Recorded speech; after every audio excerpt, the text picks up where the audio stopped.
Ladies and gentlemen, welcome back to the channel.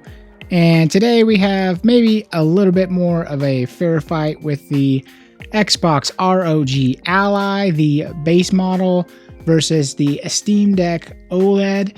And we are playing Red Dead Redemption 2.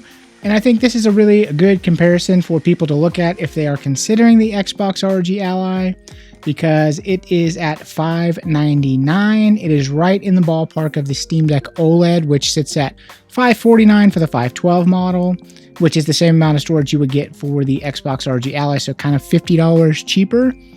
But you get some extra perks like the OLED, of course, the trackpads. This is running native Steam OS, some of that kind of stuff.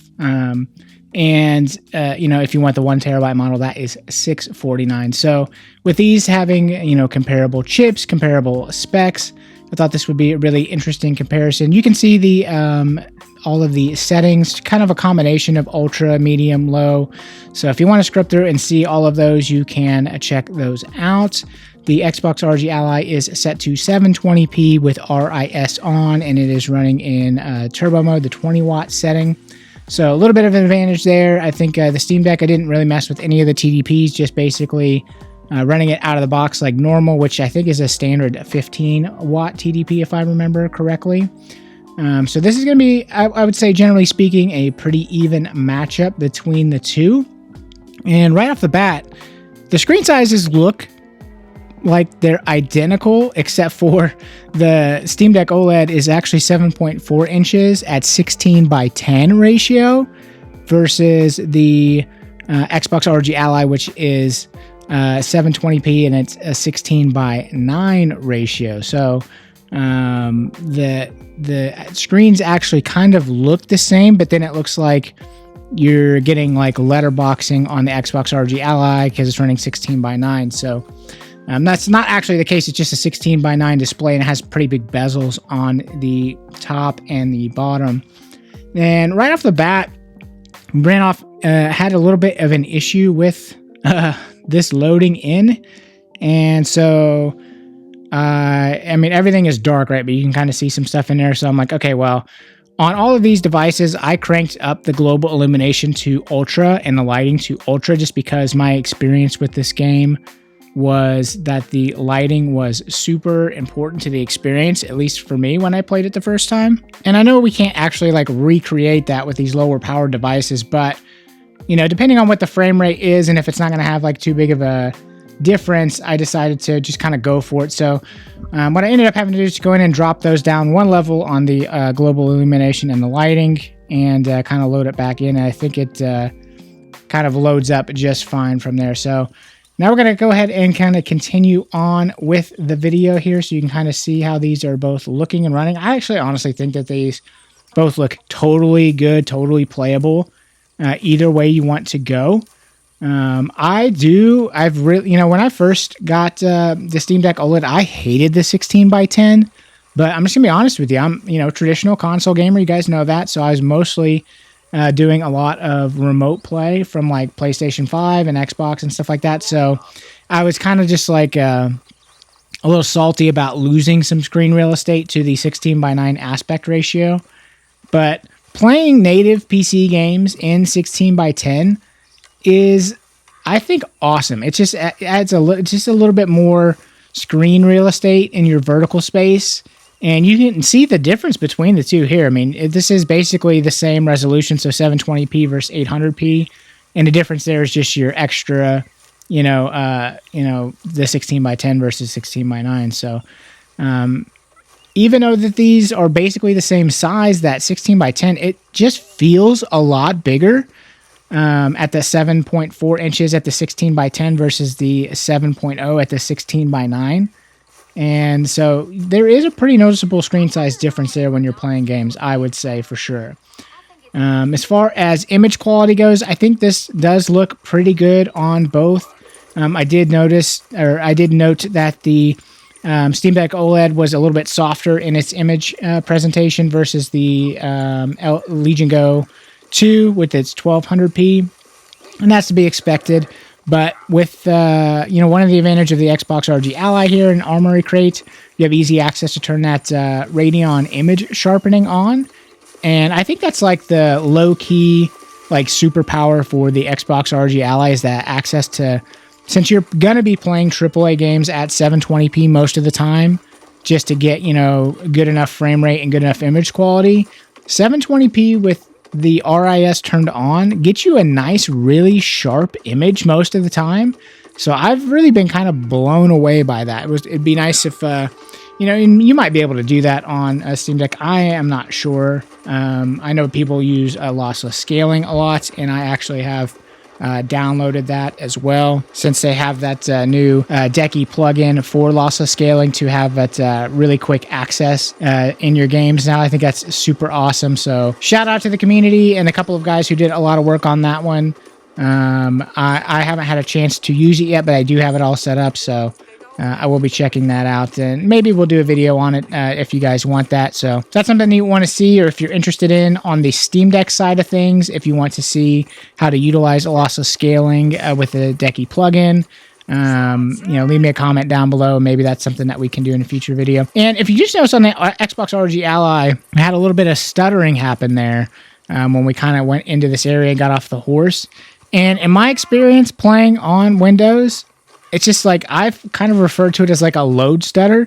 I don't know what it actually is. Maybe it's, I'm not really sure, but it seems like to me, in most games that I'm playing, when you kind of go into a new area, that you will sometimes get that stuttering that happens. And to me, so that's just kind of like normal Windows gaming. It did not happen on the Steam Deck OLED.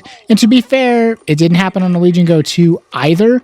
So I'm not sure. Maybe it's a bottleneck somewhere. Maybe it's the speed of the RAM or storage or something like that. I don't know. If you know what caused that, please let me know in the comments down below. And if there's any sort of solution for that, because I do experience that in a lot of Windows games, and it's kind of a bit frustrating. And really something that, as I play more and more of the Steam Deck, that I really haven't encountered at all. So I'm really quite enjoying the Steam Deck experience with Steam OS. Again, why I think this is so interesting, these two devices, is as a traditional console gamer that is, finally, like, I'm kind of like stopping the fight against playing the PC games. I'm like, okay, fine, I'm going to play native PC games. I'm going to play them on Steam. I'm going to play them on, Xbox or whatever. I'm kind of like really liking SteamOS because it is very console-like in its setup. And one of the nice things about it is just the sleep-wake stuff like that. Like, you can actually just literally just hit the power button and come back hours later, and it's just like, boom, it's just ready to go, and like no issues, it just keeps going. And I just haven't had any kind of good luck with like Windows sleep mode at all. Even if it did preserve the game in state or whatever, like, you drain like tons of battery life. And if you put it in a case, it seems like a lot of times the PC handhelds will like overheat and stuff like that. So I'm really enjoying the SteamOS experience because it is, in my opinion so far, it is much more like a console, like a pick up and play. It's much more Switch-like in that you just like power it on and boom, you're in a game within a few seconds. And, the Xbox full screen experience is definitely a big step forward, and I do like it. I like some of the features that it has. As somebody who played all the way back from the original Xbox, I have, like my total history and friends list and stuff there. So it's cool that you can in-game, press one button and you get the, your Xbox little overlay so you can see what your friends are playing. You can check out your achievements and all that kind of stuff. I think that's super awesome. And obviously on SteamOS, you can do that stuff too, but I just don't have, really any history there. And as somebody who's really been fighting the pool of Steam, I'm kind of starting to give into that. So, maybe I'll have to start trying to transfer some friends over and start building up my play history on Steam because, right now I just don't really have much on there. So I have tons of games and I've done a lot of, testing and stuff like that. But, as far as it being my main platform, most of my gaming, I've primarily been Xbox, from the original Xbox all the way through the tail end of the Xbox One generation when I just kind of got fed up with a lot of their promises, especially as far as like delivering games and like the Game Pass day one games and just like having it for years and never really getting any games. You know, now of course they are delivering that, but so I switched to PlayStation sort of at the tail end of the generation as like my primary. I had some history on there before as well, but anyway, so what I'm trying to get at here is I've got a long history on console. I'm a traditional console gamer.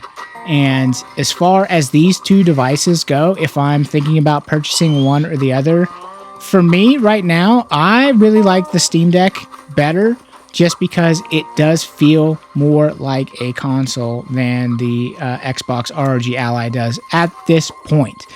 Now, will the Xbox full screen experience get there eventually?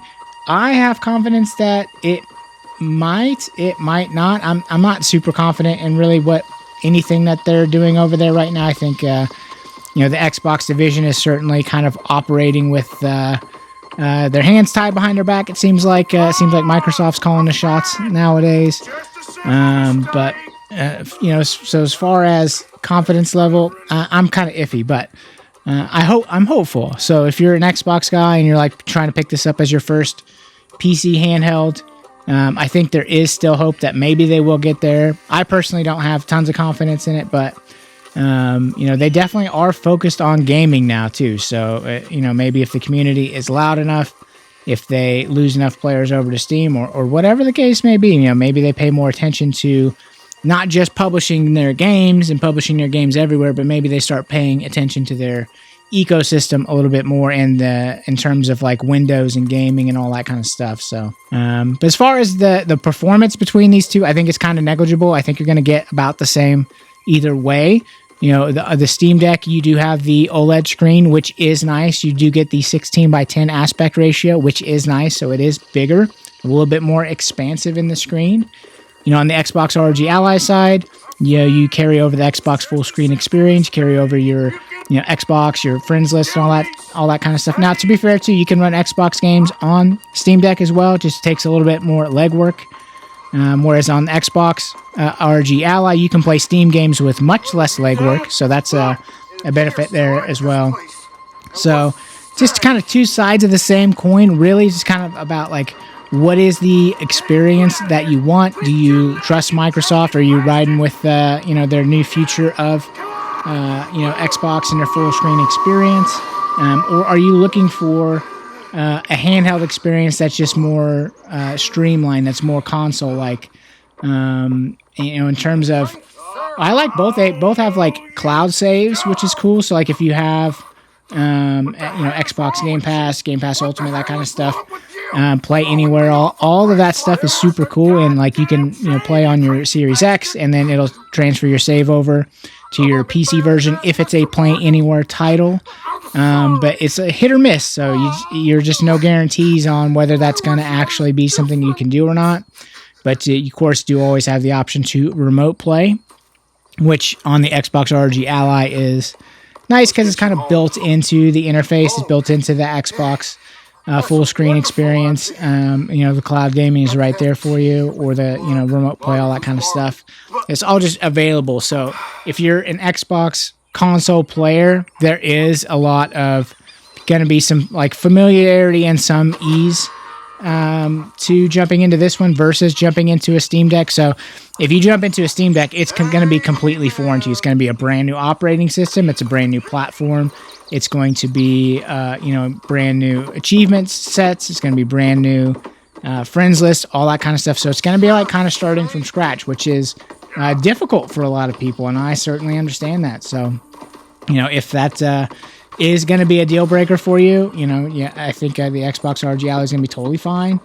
And of course, if you want more power, obviously they do have the Ally X available for $400 more. For a little bit more performant of a device. If you are watching this the day the video drops, this is actually dropping on Cyber Monday. There are some deals out there for the Xbox ROG Ally for the first time. I've actually seen it on Amazon, Best Buy, and I think maybe even Walmart at $4.99 US. So $100 off. I think that's a great deal. So if you've been kind of holding off and waiting to pick it up, and if this video, the performance and everything kind of convinced you that, hey, this is definitely worth something picking up, you know, you can get a good deal on it right now. So I think, you know, one of the reasons I picked Red Dead Redemption 2 is just this is one of the most beautiful games still to this day, even though it's, you know, about 7 years old now. And if it's running this well and looks this good on this device, I think you're going to be totally fine. Now, both of these devices, you do need to be aware there's going to be games that you just can't play. There's just going to be some games that are just not optimized well enough. As an example, I started playing Metal Gear Solid 3 Delta on my Legion Go 2, and even on that, it's not that great of an experience. And, you know, you just can't play it. It's not, I mean, you could try to play it, but it's like, it's one of those on Steam Deck that's like, hey, this is not verified, and we don't even recommend that you play. It's like not playable is like what it says, so... but it is a PC, so like you could literally just download anything you want and try it and see if it works. But there are going to be games that just aren't optimized well for handheld or aren't optimized well in general that you're not going to be able to play, and that's going to apply to both of these. But they're kind of, I would say, few and far between. I've really enjoyed playing a lot of last-gen games on these things. I think it kind of breathes, these handhelds breathe new life into old games. Like I've been playing Red Dead Redemption 1, I've been playing Fallout 3, which those are like 360 PS3 era games. And what's cool is, you know, back then when we were playing those games, like, you know, they ran like absolute garbage. You were lucky to get 30 FPS. The load times were insane. And like on Fallout 3, it's like load times are instant. Everything is super crisp and clean. You can run it at 90 frames per second. And it's just like, wow, this is awesome. This is like, and at, you know, 7 inches, 8 inches, even the 8.8 inch of the Legion Go 2, it's like those games, like being super crisp and clean, I think they are fun to play that way. But hey, that's going to be it for the video. Please drop it a like, subscribe, and we'll see you in the next one.